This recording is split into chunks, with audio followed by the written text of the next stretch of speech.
Hi,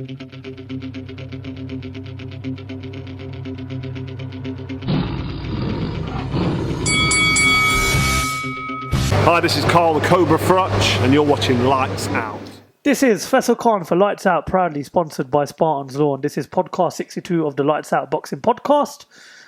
As always, delighted to be joined by my right-hand man, Mr. Mohsin Gulshit, a.k.a. Ron. Good evening, mate. How you doing? Pleasure. Yeah, How you doing? Not twice too in a week. I know. People start talking otherwise. Payslip must have come through the door, right? Let's get that direct towards your mouth. Always having problems there. Before we do sort of dive into today's podcast, just odd usual reminders. Like, subscribe, comment, turn on the bell for further notifications. Want to know more about Lights Out? Check us out on all of our social media channels. The links are below in the description. And if you want to listen to this podcast on any of the audio platforms, again, links are below in the description. If you want to get to know Ron a little bit more, follow him on Instagram. He hasn't got many followers. Not a lot of people like him apart from me. I part of him because he's the only one that wants to do this podcast. But hey ho. As always with the Lights Out podcast, we tend to start off with a quick fire question. And today's quick fire question, and again, if the viewers could get involved in this, would be ever so grateful. If you was a boxer, who would be your full-time trainer and why? Ron, start off with you, and don't choose somebody from Manchester, right? You know. Okay. Well, you know what I mean. Choose who you want. Okay. What, current or past or? Could be anyone, mate. Yeah. I mean, I'd like to go with current. I mean, there's been some great coaches and trainers, but the one I really like at the moment is Ben Davidson. I think he's the one that really impresses me. Came from nowhere, when Tyson started off as a nutritionist, didn't he? Something like that, and then he was the one that was going to resurrect Tyson Fury's career. You're like, this young man, what does he know? I remember when we met him for the first time as well. We went this to time 4 years ago. It was when he was making his comeback fight, yes. And it was just like, at the time, I thought he was a bit of a Harry Kane lookalike yeah. as well. But lovely chap. I mean, it was, but I think I love the fighters that he's had. He's working with Devin Haney at the moment as well. He's working with Lee Wood, so Shabazz Masood. So he's got a good kind of stable of fighters. So they must see something in him. Look, he didn't do too bad with Tyson Fury, considering where he was at that point in his career. Obviously, I know he's not with him right now, but you've got to say he's played a part in that revival, I reckon. Yeah, I'd agree. I think he's a very good trainer. He's a young trainer. Yeah. He's got a good crop of fighters with him. He's worked with Billy Joe as well. And he's got a good reputation. But there are a lot of these young British coaches out there you look at. Well, if I was a full-time boxer and I needed a full-time trainer, I'd go with Mark Tibbs. Okay. I'm a big fan of Mark Tibbs. I mean, I just like the way he presents himself. He's got that sort of East London approach about him, East London style, and obviously he was a boxer in his day as well. And again, another good coach with a good crop of fighters, likes of Johnny Fisher, Heavenly Bridges, the blonde bomber. Yep. You're a big fan of? I'm a big fan. For all the right reasons. John Hedges. He's got a good stable at the Tibbs Boxing Club, and Billy Joe started off with him. This is obviously around about the time when he fought Chris Eubank Jr. And I always wondered why Billy Joe left him. Obviously, Billy Joe went back to him for the Canelo fight, but it didn't work out. But I like the style that he's given to these young fighters. And I thought he'd done a very good job with Dillian White as well. And I thought that's kind of where Dillian sort of went wrong in his career, leaving Mark Tibbs, because I thought they had a good thing, regardless, even though they lost the fight with Joshua. But apart from that, they were beating everyone else in the division. It's just the way he presents himself. He's got a good family background in boxing. And I obviously watch a lot of their social media clips. They're out in Poland right now, doing a training camp. And that's the type of camp I'd want to be around. So if I was a full-time boxer and trainer, my trainer would be Mark Tibbs. Love Sugar Hill Stewart. Big fan of Ben Davison as well. I mean, the Ingalls. There you go. That's we're really blessed. I mean, we're just focusing on the British boxing. I mean, coaches. I mean, if we go to the US, there's plenty there that we could pick from as well. So, But I think for a boxer, picking that right coach is imperative, that you connect with them and they're the right style of coach for you, kind of thing. Yeah. There's some fighters who've left their coaches and not been the same kind of fighter. I think for me, Nazim Hamid, when he was in the Inglewood gym, wasn't he? Yeah. And he left and he went, to another great trainer, but it's just kind of someone that knows your style, that's seen you kind of growing from here to there. So, but then there's obviously also positives in terms of going with someone else. I mean, look at Tyson Fury, becoming a complete different animal since moving from Ben Davis into Sugar Hill Stewart. We're hoping Lawrence Okolie follows in his footsteps as well. We're hoping Okolie becomes a different fighter. We're hoping we see the best of Lawrence Okolie. It does happen. So it's quite interesting you mentioned Lawrence Okolie. Now, obviously, we know Shane McGuigan was his former coach. Now that's his next opponent.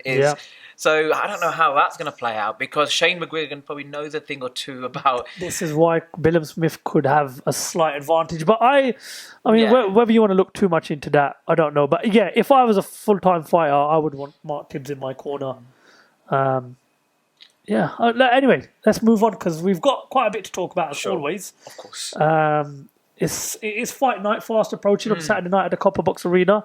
We've got some heavyweight action as Joe the Juggernaut Joyce takes on Big Bang's Zheili Zhang. I'm a fan of the fight.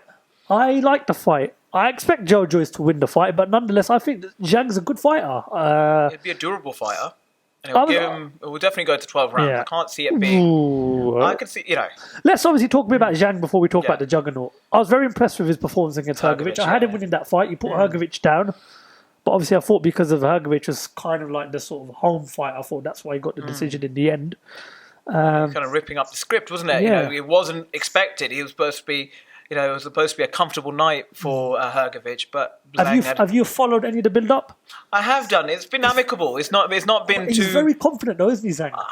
He's got to be. He's at this stage. He's big kind of news in China, isn't he? So he's come over here. I don't think China has had a boxing kind of... I can't think of any... No names come to me. So he's kind of flying the flag for them at the moment in China. So if he could cause an upset here, there's plenty of fights there all for him, and he's been around for years. I mean, I remember him from the Olympic days when he was dropped by Anthony Joshua. So I was watching the highlights of that. So Ron's going into detail here. all right, I'll try to rein it back in, and let you catch up. Floor's all yours, mate. You carry on. Google it, haven't you? It's not Google, all right. Internet's not that good here, but yeah. So obviously he's got that amateur background, which you've mentioned, but obviously Joe Joyce has got an amateur background. Sure, yeah. But what do you think Zhang does different to the likes of the? I mean, sorry. Before we obviously move on to that, I believe his manager Joe Joyce was asked a question. What's a tougher fight, Parker or Zhang? Now, obviously, you'd say Parker because he's a former world champion, but is this because Zhang is kind of like the fighter who's not really got much to lose coming into his fight, and even defeat doesn't kind of set him back? It still keeps him in with the big names of the division. Look, he lost his last fight, but he still, he's stepped in with Joe Joyce. I mean, no one's kind of looking at that and thinking, oh, God, that's a pushover. So he must have done something right for people to acknowledge that. So... I think it's a really good matchup. All honesty, I think I'm really excited. I'm looking forward to this to see how this one plans out. We expect a Joe Joyce win, I think, but I don't think it will be that straightforward. What do you think? How do you think it will pan out? Look, I think they've done the right thing by putting him in with a Zhang, because you wouldn't want it to be a fighter outside of the top 10, because Joe Joyce is WBO interim world champion. And having said that, the performance against Joseph Parker was brilliant. Prior to that, Carlos Takam win against Daniel Dubois, which I've got down as his career best. Sure. So I'm glad that they've chosen an opponent like Zhang, because I do believe Joe Joyce after this, the only fight he's going to wait around for now is a world title shot. He reminds me of Dillian White in a way, because Dillian White was mandatory for how many years? But he didn't wait around. He constantly took test after test. Fights, He took the best fights, made his money, and which is why I'm glad Joe Joyce is doing that. He's not getting any younger as well. Yeah, that was going to be my next point. He's how old is he? 36, 37 at the moment. 37, 38. So so he's kind of started late. He's but He's taking the big fights. At this crucial point, he didn't have to take this dangerous fight, and fair play to him. And I hope he'll come through this test. There's going to be bigger tests awaiting for him. Be it Usyk, be it Anthony Joshua, possibly. We're hearing as well, possibly, or maybe Tyson Fury. So take your pick. Oh, well, this is why I said I'm glad he's keeping active, because I do believe it's only going to be the best and the biggest fights possible after Zheili Zhang. But it's a fight he has to win. I don't think he's got to make much of a statement. He's got to look good. A knockout's a big statement, because this guy is durable. Exactly. This guy can take a punch. Yeah. But you can't rule this guy out either. His performance against Hrgovic was brilliant. And I thought he was hard done by tonight. I mean, he knocked down Hrgovic. A lot of people. Hrgovic, I am surprised they scored it the way they did. I mean, Hrgovic was in massive trouble in that fight. He took a lot of punishment, and credit to Zhang that he stayed in there, and he was robbed. I want to see Joe Joyce carry on doing exactly what he's been doing in his previous fights, because this engine that he possesses is going to be key to when he fights the likes of Tyson Fury and Usyk, because those two fighters have got engines on them as well. Okay, prediction: How do you think that fight's going to go down? I think Joe Joyce wins by stoppage in round 9. You think it's stoppage? Yes, I think he stops Zheili Zhang. I think it's points. I think he's a younger guy, and I think he'll just outwork him, outmaneuver him. And I'll see it as points. Well, it's a great fight. It's a fight to look forward to, and it's something, a positive from the heavyweight division. And speaking of the heavyweight division, there's been rumours circulating around Twitter for the last few days. The last few days that Tyson Fury could be set to take on Andy Ruiz. Bob Arum said that there is a possibility that fight could happen in the summer. Listen, I like the fight. I mean, outside of the top 3, Usyk, Joshua, Joyce, who else is there left for him to fight? He's beat Dillian White. Yeah. Daniel Dubois is a fight that he doesn't need right now, because it doesn't sell, and Daniel Dubois is not on Tyson Fury's level. No. He's beaten Derek Chisora 3 times. Andy Ruiz is a former world champion, and Andy Ruiz has shown in the past that he knows how to sort of spoil the party. Whether the fight happens is another story, but I think it's a good fight for Tyson Fury. I think it's a fight he should take, because you can't go from fighting Derek Chisora and jumping into an undisputed fight or a Joshua fight. You need a good test before going into those fights, especially with how long it's been now. The Chisora fight was in December. We're in April now. So if he can get this fight, let's say June, July, and then it pushes him to the end of the year, and hopefully we get an undisputed fight or a Joshua or a Joyce. But I'm a big fan of the fight if it does happen. I hope so. I think Andy Ruiz has been a bit hard done by. After that performance against AJ, the rematch didn't go his way. Hard done by. In the sense that he's not had another big fight since then. Well, he's been inactive, Ron. Yeah, that's it. That's what I mean. Now, fair enough. That's what I mean. Keep the gloves on here. Or I would like to see in that fight against Wilder. I don't know why that didn't materialise. He's done the unpredictable that no one expected him to do. He showed really quick, fast hands. He's only lost twice in his career, hasn't he? Parker. Yeah, Parker and Joshua. So in that regard, I don't know who's managing him. You're saying that he's to blame, but if that fight happens, that'll be good for him. Then he'll get back into that conversation. That could open up more fights for him. On the back of that, maybe. I'd love to see if he was to lose against Fury. I'm being very hypothetical here. I'd love to see him against Daniel Dubois. There's lots of British fighters that Do you know what the beauty of this fight is, Ron? Yeah.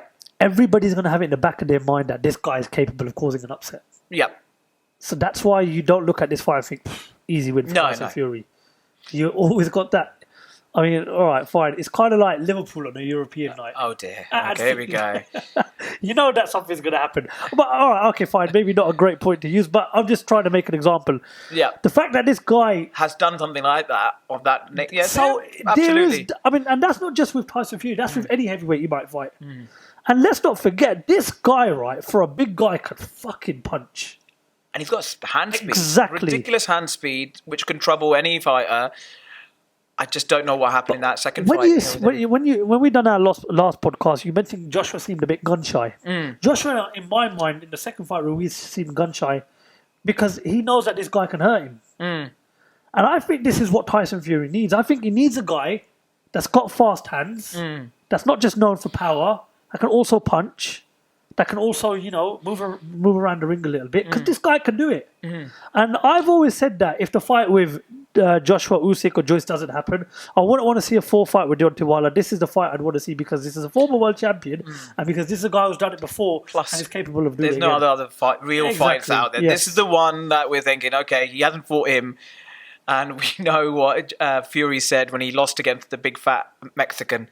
He made a big, let's see how he gets on with the Mexican. But I don't see him having massive problems, with dealing with, It is heavyweight boxing. And secondly, it just depends. I hope Andy Ruiz comes in the best shape of his life for this fight, let's just hope he lays off the Snickers bars going into this fight. But nothing's been announced because there was also another rumour. Simon Jordan said he heard something in regards to a sort of heavyweight semi-final final tournament. So how it works out is that there will be 3 fights in Saudi Arabia. Fight number 1 will be Fury versus Usyk for the undisputed. Fight number 2 will be Joshua versus Wilder. And the winner of those 2 fights will meet in a final. All 3 of these fights will take place in Saudi Arabia. Ron, I'm going to tell you now, there's no chance that it happens. Where's Joyce in this?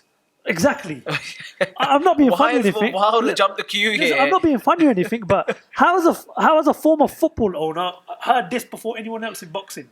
Simon Jordan, he apparently knows more than that. Listen, I'm a big fan of Simon. I like Simon Jordan. I think he is the man on TalkSport right now. Yeah. But where's Joe Joyce in all this? I don't know. As you just asked. That was my first question. I was what's this guy done wrong? What's this guy doing? Career mode in FIFA or something?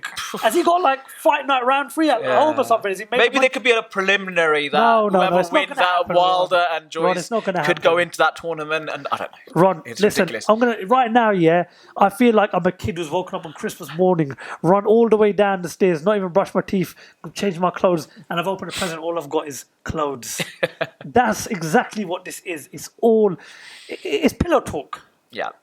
And it's not going to happen, Ron. I mean, are you trying to tell me, right, you got Usyk, who's his own man, Fury, who's promoted by Frank Warren and Bob Arum, Joshua, who's promoted by Eddie Hearn, and then Wilder, who I don't know if he's going to be... he's a free agent. You've got Wilder's a lot of personalities here. How do you get them all to agree to that? We can't even Saudi money. That's the thing. I think. I mean, look, Joshua made an announcement, right? He's fighting in December. Exactly. We all know he's fighting in December anyway. He's fighting Dillian White in December. Yeah. I mean, look, as much as that happened, 6 years ago? That did against Dillian White. 2015. God, that's more than that. 7-8 years ago. Yes. Okay. I don't know. I was hoping it's not like a Wilder. You've not got hard on thinking about this, right? I did, but now it's gone to a semi now. Stay away from me. Okay. Well, listen, Ron, I'm going to tell you right now. Simon Jordan, again, a former football business owner, there's no chance in hell that... It just is... It's pillow talk. That's all it is. Watch this space. Let's just watch this space. Let's see if it develops, if it comes to fruition. Let's talk about a real announcement. Go on. Jake Paul versus Nate Diaz announced... I don't know about you, but I'm actually quite excited for the fight. Yeah, I think so. I mean, there's been a lot of needle between these two over social media over the last few years. We've kind of now we've got Jake Paul who's finally lost his O, and we've got a UFC legend crossing over to boxing. Okay, so the last few ones who have done it haven't really given a good count for themselves. But Jake Paul's 4-0 against UFC fighters. Yeah, but this is a UFC legend though. So was Anderson Silva? Yes, but this is a fresh UFC legend, though. Okay, fine. If you want to go into semantics, no. I mean, look, he's a younger UFC legend. Let's put it there. I'm not sure how old Nate Diaz is. What, late 30s, mid to late 30s? He's a tough son of a bitch. Yeah. I remember seeing him in the Ultimate Fighter. I think that's where he first started off, and I liked watching him fights and. Yeah, he's making his move across to boxing now, so let's see how that works out for him. But how do you see that one? Well, first of all, I would have rather much liked to see Jake Paul fight KSI Tommy Fury, but he's taken a fight with Nate Diaz, so fair play to him. He wants to get back into the ring. I personally thought he would have walked away after Tommy Fury, but he hasn't. I'm going to go for a Nate Diaz win. How? I think Nate Diaz is going to absolutely annihilate this guy. But obviously crossing over. We're yet to see a UFC who has close love with boxing look good in the ring boxing. It's a different style of striking with, kind of coming over from UFC. Especially with 10-ounce gloves as well. Yeah, so that's something I'm yet to see yet. Someone who's totally convinced me. So we don't know what he's going to be like. I'd love to see some sparring footage of Nate Diaz. How he moves, how he throws. Obviously we know he's been in the UFC for as long as he has, and he's been in some of the biggest fights. But boxing's a different game, It's a fight I'm really looking forward to because obviously it'll be. I mean, Nate Diaz has always been an entertainer. He's an entertainer. He's a UFC legend, of course. And now Jake Paul's coming into this fight with a defeat on his record. It's going to be entertaining, man. They've both got massive egos. They've got big personalities. Yeah. They've had a lot of needle over social media the last few weeks, so fight week itself should be entertaining. Who'd you back for it? I'm going to go for Jake Paul just based on just being a boxer. That's it, really. He's been in fights. He knows how to handle big occasions as well. So does Nate Diaz. But boxing, I think, is a different game. Like I said, I'm yet to be convinced by UFC fighters going into boxing just yet. No one's really kind of grabbed my attention. I thought, wow, this is... Someone's got to, though. Someone has to at some point. Yeah, so who's the British UFC fighter that's kind of... Is it... Oh, God, I think... Leon Edwards? No. It's a UFC British fighter who's gone into boxing. Darren Till. So the Scouse Darren Till. So let's... do you know who's going to be coached or trained by? I don't know, but Darren apparently Till. he's having his first fight's going to be big, so yeah, I reckon it could be against one of these social media influencers just to sort of... Okay, so... But from what I've seen, obviously, he's done a podcast with IFL TV. Shout out to IFL TV. And obviously, he's mentioned about how serious he's taken it, how he's dedicated to the sport. So you're going to get a lot more of these UFC guys crossing over. Shakur Stevenson called out Devin Haney after his TKO win over Shuichiro Yoshino. Yeah. That's a fight in the pipeline that is going to happen. Shakur Stevenson looked good against Yoshino. Everyone expected him to win. Currently my favourite fighter. There's just something about this guy that really, really does it for me. And when you speak about that lightweight division, the best thing that could have happened to that division is Shakur. He's just stepped into that division. Just stepped into it. So this is going to be exciting. You've got the two biggest fights of the year that so far in Tank Garcia and Loman Haney.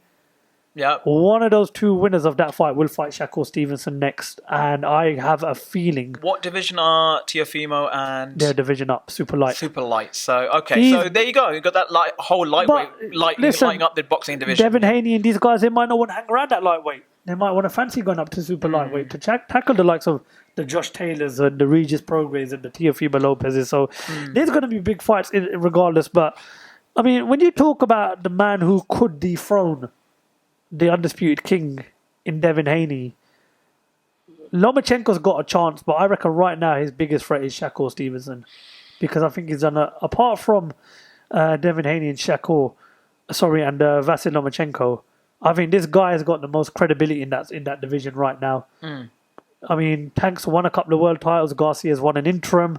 This guy is a two-weight world champion, and he's, 25? 25, yeah. One of my favourite fighters right now, and I've always said that this guy one day is going to become the pound-for-pound king. He's only going to get better and better. Do you see him as a real threat in this division to sort of take those belts away from Devin Haney, or do you still look at the likes of the Lomas first and the Tanks and the Garcias? There's a pecking order. So, he's just going to enter that, and these boys have been around for a few years, They've put in the apprenticeships. They've put in they've had the big fights. Now they're backing up their words. Now they're having the big fights with each other. So, Shakur Stevens, give him another year. Once they've fought each other, he's like, all right, who's next?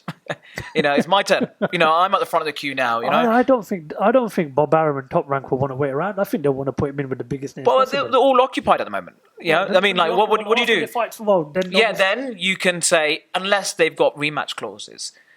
Which they could have. Then what does... Garcia's got a rematch clause. Yeah. I mean, I've heard of the stipulations that he's put in place, with the weight restrictions and, the rehydration clause. Prima donnas, honestly. But Shakur, He's like, look, I'm next. But unless these My boys, unless these boys have, got rematch clauses. So he's got to, there's a pecking order here. Well, listen, so I mean, look, he's got to wait his turn. And he will get his opportunity, and he will be a threat to anyone he faces. Well, maybe the loser of Garcia and Tank or the loser of Haney Lomachenko could fight Shakur Stevenson. What do you think? Not? Okay, let me ask you a question. So what if Loma does lose? What do you think happens to him? Is that him done? No, I would not want to see him retire. I wouldn't want to see him retire. But where does he go from there? He's lost against Teofimo. Name, man. He is, but it's a big name, and right now he wants to be at that elite. right now in my mind, right, Lomachenko. The fight with Haney is 50-50, but Lomachenko right now beats Garcia and beats Tank, in my opinion. Okay, I don't know about Haney. I don't think he beats Shakur Stevenson. I don't think Lomachenko walks away from the sport from defeat. I really hope not. We're talking about a boxing legend, one of the best amateur fighters of all time. The guy was fighting for a world title in his third professional fight. You look back at the fights he's had in the past. Hey, Creed 3, he fought it in his first fight, and we know what happened there. Oh, listen, I still want my money back. That was a spoiler there, sorry. If you've not watched Creed 3, don't bother watching it. Ron Disoli, the whole movie. It's an absolute farce. Anyway, but look, like I said, Shakur Stevenson, this guy's a pound for pound king one day. I agree. So... But on the same night as that fight with Yoshino, we heard the announcement of Josh Taylor versus Teofimo Lopez to take place on June the 10th in New York. Great fight. Absolutely cracking. And you know what I'm looking forward to most out of that fight? Josh Taylor versus Teofimo Lopez's old man. That fight week is going to be incredible, honestly. But look, before we talk about all the needle and all the back and forth these two camps are potentially going to have, it's a good fight. It's a fight Josh Taylor really had to take because... You know what? I think that answered his critics because they were saying, he's ducking Catterall and then, he pulls out this one out of the bag and says, boy, look, I'm fighting someone better, bigger name than him and in America as well. So he gets that, he's kind of... he's making his claim to fame to be a pound for pounder, in that division, in boxing. So good luck to him, and I really hope we get a real good show. And Teofimo, who's lost. Who did he lose against last? I think Teofimo. George Kambosos Jr. I said that he did another name we forgot to mention in Kambosos Jr. Exactly, yeah. But Teofimo Lopez, he never looked great in his last fight. Exactly. But he got the win nonetheless. I think he was coming off from a loss against Kambosos Jr. But this is a good fight. He's fighting Josh Taylor, who's so. going to have to look good as well. Because anything else other than a convincing performance is... He's been inactive though, hasn't he, for a long time? Last February, his last fight was... This February just gone? Last February. That's over a year. Yeah, well, exactly. That's like 14 months. He's had a lot of injuries. So there's been obviously of Josh Taylor and a new trainer as well. Yeah. So I think right now he has to consider this the biggest fight of his career. He had an undisputed fight with Ramirez, and then the unification with Regis Prograis were big fights. But because of what went down against Jack Catterall, and because it was not a good enough performance, and he got drawn out for so far too long. The rematch, and he got dropped, and it was a controversial decision. Given the fact of what Teofimo Lopez has come off of his last fight, I think Josh Taylor's jumping at a perfect opportunity here. I think Josh Taylor should really be going into this fight thinking I can end this fight when I want to end this fight. You're going for Josh Taylor? Yeah, 100%. I can't see Teofimo Lopez winning this fight. Having said that, there's pressure on Josh Taylor because of what we just mentioned about the Catterall fight and the decision and being inactive. But I do think now these two weights, as we said in the last podcast, lightweight, super lightweight, these two divisions are going to be the most exciting this year. It's lit, yeah. It is lit. I mean, then, as we just mentioned, you still got Jack Catterall in that division. You still got Regis Prograis in that division. You still got big names in this division. You got O'Hara Davis as well, who's won a couple of weeks ago. I know he's come back from he's resurrected. Jose Ramirez as well. I mean, there's a lot of big names in this division, man, and there's big fights out there. And then don't forget Josh Taylor. He could win this fight because he's vacated 3 of his belts, and he might just think to himself, the Crawfords and the Spencers, why not Conor Benn? Virgil Ortiz, Boots Ennis. These are all big fights he could potentially see. As long as they're not British, Conor Benn can fight you. Because the British... I forgot to mention that. Yeah. Dmitry Bivol's manager came out the other day, Vladimir Kornilov, And he declared that Bivol will only agree to a rematch with Canelo Alvarez in September if it's at £168 for Canelo's undisputed crown. You know what I've got to say to that? What? Rightly so. You know what I mean? Why are you going down in weight for? No, I mean, he's going to come to his weight. That's what he said, didn't he? But, No, 168 is Canelo's weight. Didn't Bivol say no?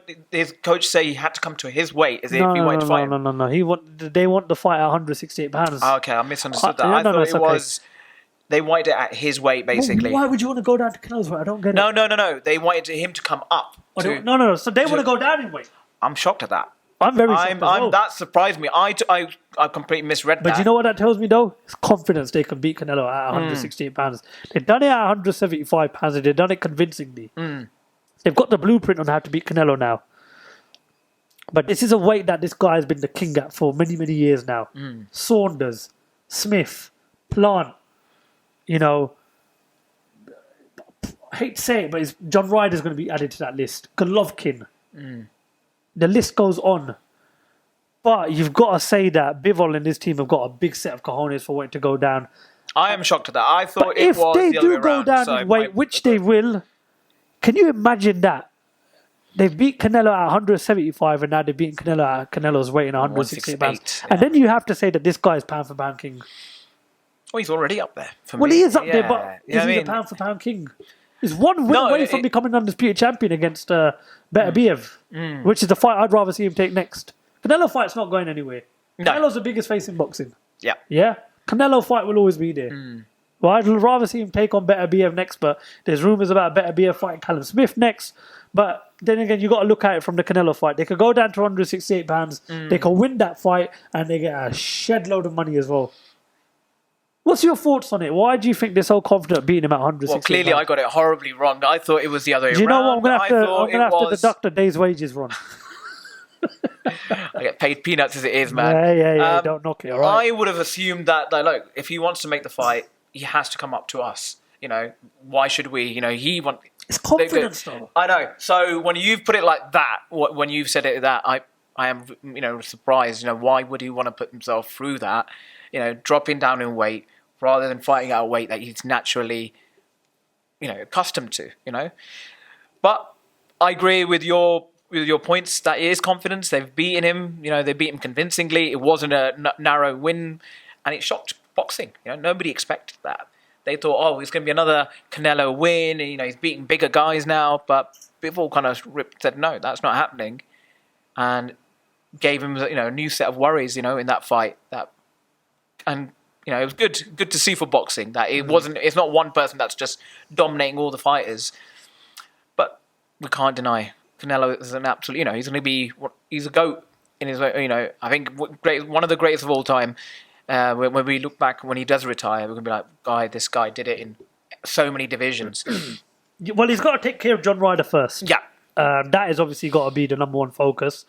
Canelo's a professional, I'm pretty sure it is, but he's going to want to avenge that defeat. There's also the potential fight with Benavidez. There's other fights at £175 for Canelo as well. But I think it's a 50-50 thing. I think it's smart, but I think it's also suicidal. I mean, Bivol's campaigned at £175 for a number of years now. I mean, I know fighters say they can do it, but I mean, you just got to rewind back to when Eubank Jr. lost all that weight for Conor Benn, and you see the picture of him a day before the fight. I don't know, but again, like I said, they clearly are confident that they can beat Canelo at £168. And you imagine that you're undisputed king at £168, and then you're also world champion at light heavyweight.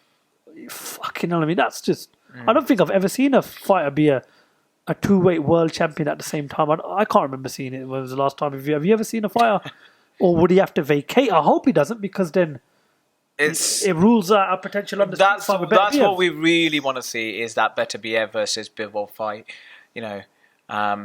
But another good fight in that division is obviously Beterbiev versus who did you mention? Callum Smith. Yeah. So I'm excited. You've got obviously Josh Boatzy, Anthony Yard, Dan Aziz. Well, Josh Boatzy turned it down. Yeah. No, I'm sure he did. Yeah, he did mention it. He did, but let's see. Let's wait and see if that what happened. Like you said, he needs to get through John Ryder in Mexico first. and then we can. Where have you got Bivol ranked in the top 5 or top pound 10? for pound? Yeah.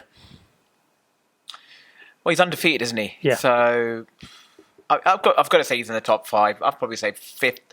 You know, I mean, you were spoilt for choice there. I mean, what about yourself? Where have you got him? I'd say 5th for me. If you're asking me to put him in the top 5, I'd say 5. I've got him 4th. 4th. Yeah. I just think the guy's a phenomenal fighter. I was so impressed with how he made it look so easy against Canelo. But can he do the same at 168 pounds? It's a rematch I really do want to see, though. Another guy that won on Saturday night was Jesse Bam Bam Rodriguez, retaining his WBO World Flyweight title with a win over Cristian Gonzalez Hernandez. It was a TKO win. I believe Jesse Bam Bam Rodriguez broke his jaw in the fight. Yeah. So does that push back any chance of a unification fight with Sonny Edwards? Because it's it was being hyped up, wasn't it? It was being talked up quite a lot by Sonny Edwards. The flyweights and the bantamweights don't get that. There's not a lot of hype surrounding them because they just don't get the big fights, and that is the biggest fight in that division right now. I was a bit, disappointed with that. I was looking forward to that potential fight being made. Sonny Edwards was making a lot of noise about it. I mean, what other potential fights are there if that doesn't happen? I mean, Sonny Edwards is quite vocal, but he just wants the biggest fights. I think even his own brother. Oh my God! That might be a first. I don't know if I wouldn't want to see that. Two brothers ever fought each other? Last time I saw two brothers fight was Phil Mitchell versus Grant Mitchell, the old Sharon Gate episode. Oh dear! Didn't you and Donald have a scrap once that had to break up? Probably did, yeah. I wouldn't want to see that. But anyway, listen, let's just try and stay on topic here because that's a great fight, man. Bam Bam Rodriguez and Sonny Edwards. But obviously, we mentioned the broken jaw.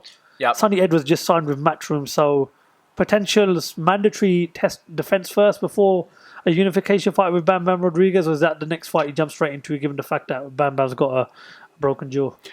I mean, how long does it take to recover from a broken jaw? Well, let's break your jaw. We'll find I'm only joking. Yeah, I mean, break mine if you want, right? So I think minimum he's out for 6 months. Let's just say that, So Sonny Edwards has just signed with Matchroom. He's not going to wait. No. As well either. So why should he? He should have something in the meanwhile to keep him sharp. To keep him active.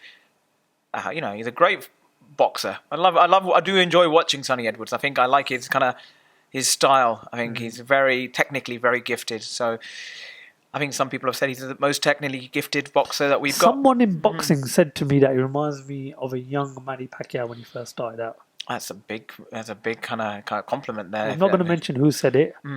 But Manny Pacquiao, Sonny Edwards' age achieved a lot. I understand Sonny Edwards has had a few issues outside of the ring, which I totally respect. But these are the prime years of his career now. He's got to be fighting at least 2-3 times a year.